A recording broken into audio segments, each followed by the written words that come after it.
Yo, Baka Yalo Kono Yalo, et oui, on se retrouve pour une petite review de Dragon Ball Daima épisode 7, et comme les épisodes précédents, j'ai trouvé ça sympathique, tout simplement, voilà, mais avant de commencer la vidéo, instant auto-promo, bien évidemment, mon manga Wolfus, disponible légalement et gratuitement sur Manga Draft, je te mets le lien en description, comme ça tu pourras cliquer dessus, et après tu me fais un retour par rapport à ce banger, je le répète, mon manga Wolfus, disponible légalement et gratuitement sur Manga Draft, lien en description, mais on va parler de cet épisode 7 de Dragon Ball Daima, qui était fort sympathique, ça m'a fait sourire, mais ça ne m'a pas procuré d'émotions particulièrement incroyables.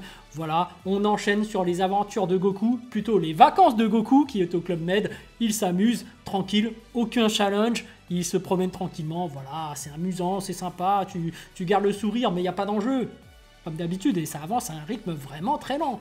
En vrai, toute la phase avec la gendarmerie, tout ça là, tu peux zapper. En fait, ils auraient pu aller directement au quand il arrive directement contre le Tamagami.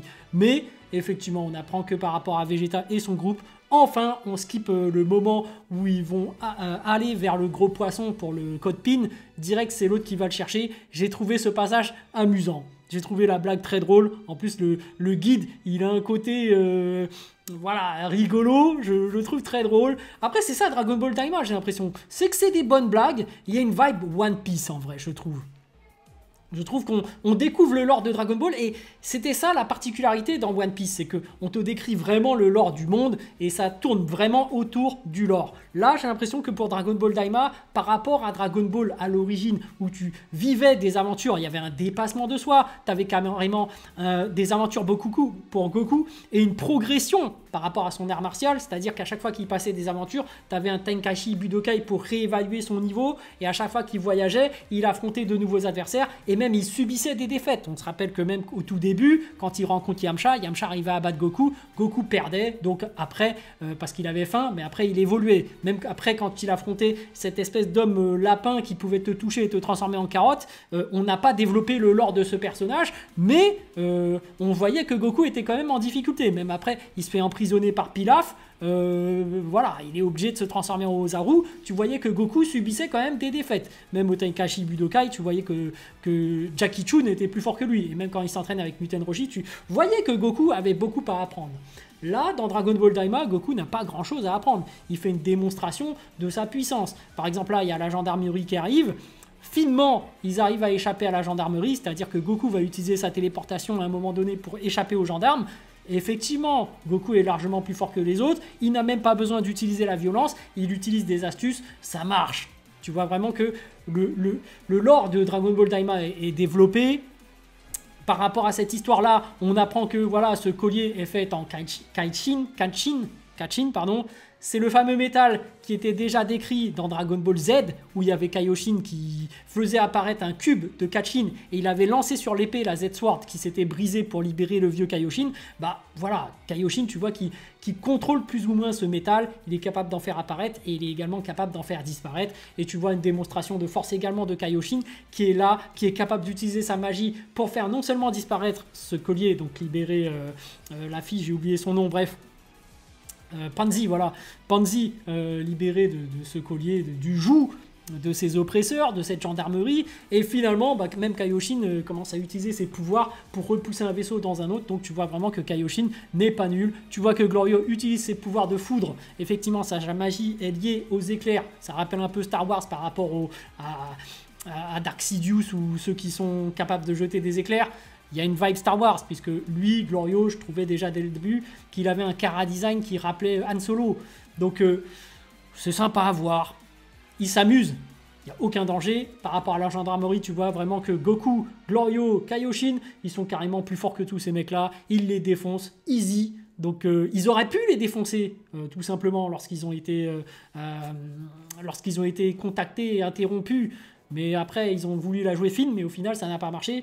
Ça a perdu pas mal de temps à ce niveau-là. Mais au final, c'est pourquoi? C'est pour qu'il y ait une nouvelle prime sur la tête de Kaioshin, de Glorio et évidemment de Panzi. Donc bon, ça fait l'effet One Piece en fait. C'est ça, en termes de narration. Non seulement on voit que tout le monde a une prime, donc maintenant ils sont pourchassés par la marine, hein, on va appeler ça comme ça, là ils appellent ça la gendarmerie, t'as une vibe One Piece derrière, ils sont pas vraiment en danger, c'est un peu comme des ennemis secondaires en fait. T'as vraiment une vibe One Piece, je trouve, dedans. C'est sympa à regarder. Bah, comme je disais, déjà à l'époque, là, dans les épisodes précédents, tu voyais que Goku répétait souvent le nom de Glorio. Là, il ne l'a pas fait, c'était cool. Mais d'habitude, c'était un running gag. Donc, tu vois vraiment que c'est un truc à la Luffy, ça. Luffy, quand il dit Trifouille, Trifouille, Trifouille, il cherche le nom de l'eau. Bon, bah voilà, à chaque fois, c'était des running gags à la One Piece. Même là, dans Dragon Ball Daima, tu vois que Vegeta, dans l'épisode précédent, il faisait des haltères. Pour s'entraîner, c'était un truc caractéristique de Zoro. Pareil pour Pansy, qui est la navigatrice ici, et en plus qui est attirée par l'argent. Elle a ce côté un peu Nami, tu vois, qui kiffe l'argent. Bon, ça reste un peu... On dirait Oda qui essaye de faire du Toriyama, tu vois.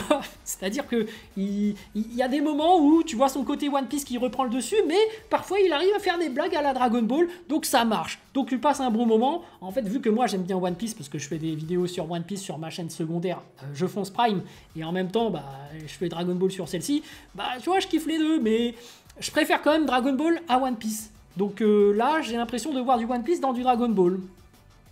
C'est sympa, il n'y a aucun enjeu, il voyage, il découvre. Il y a surtout du développement de l'or, tout particulièrement comme dans One Piece.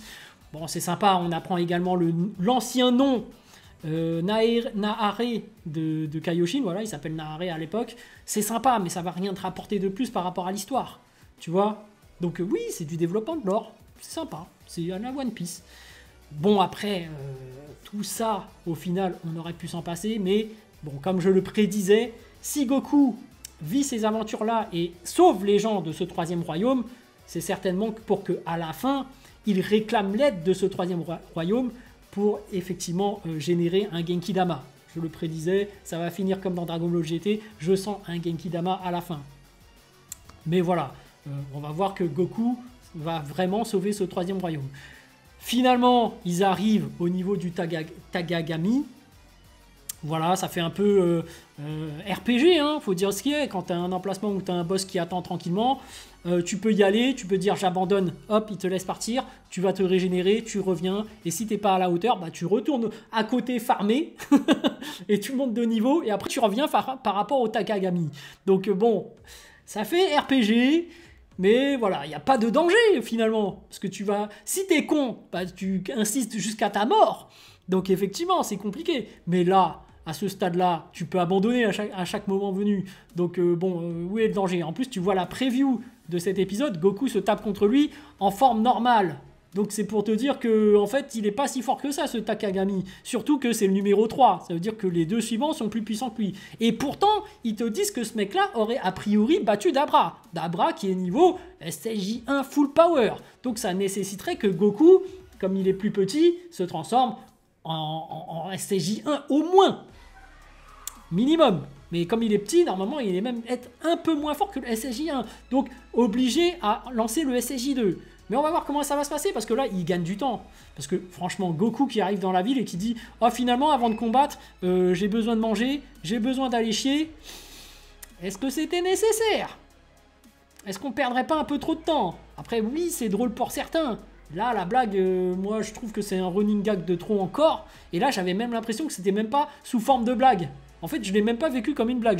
J'ai fait, bon, bah, il a envie d'aller chier, vas-y. Hein. J'ai vécu ça comme une perte de temps. Après, s'il y a des gens qui ont trouvé ça extrêmement drôle, bah, c'est des running gags à la One Piece, hein, en fait. Zoro se perd, à chaque fois il se perd, il n'a pas le chemin, bah hop, il revient, bah là c'est pareil, on te sort des running gags, à chaque fois on peut te les replacer, bon, bah tu rigoles ou tu rigoles pas, c'est comme tu le sens, mais voilà, voilà, je trouve qu'il y a une vibe One Piece.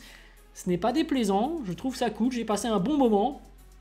Mais voilà, j'en attends plus de la licence Dragon Ball. Parce que j'attends à être voilà, impressionné, à avoir un coup d'éclat,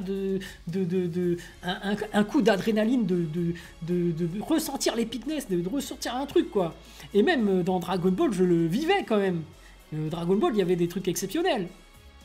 Il n'y avait pas que des blagues à la con, des moments. Et en plus, au niveau des blagues, je trouvais que Toriyama, il innovait à chaque fois. Tu vois, dans Dragon Ball, c'était toujours des nouvelles blagues. Alors que là, c'est un peu trop autour du même thème. Ça fait running gag à la One Piece. Il ne change pas de disque, c'est la même chose. C'est ça que je remarque par rapport à cet épisode et même par rapport au précédent. Mais bon, c'était un épisode sympa, j'ai bien kiffé. Donc voilà. Bon, bah les amis, hein, sur ce, je vous dis donc à plus dans le bus, ou plutôt à plus tard dans le car, ou plutôt à bientôt dans le bateau.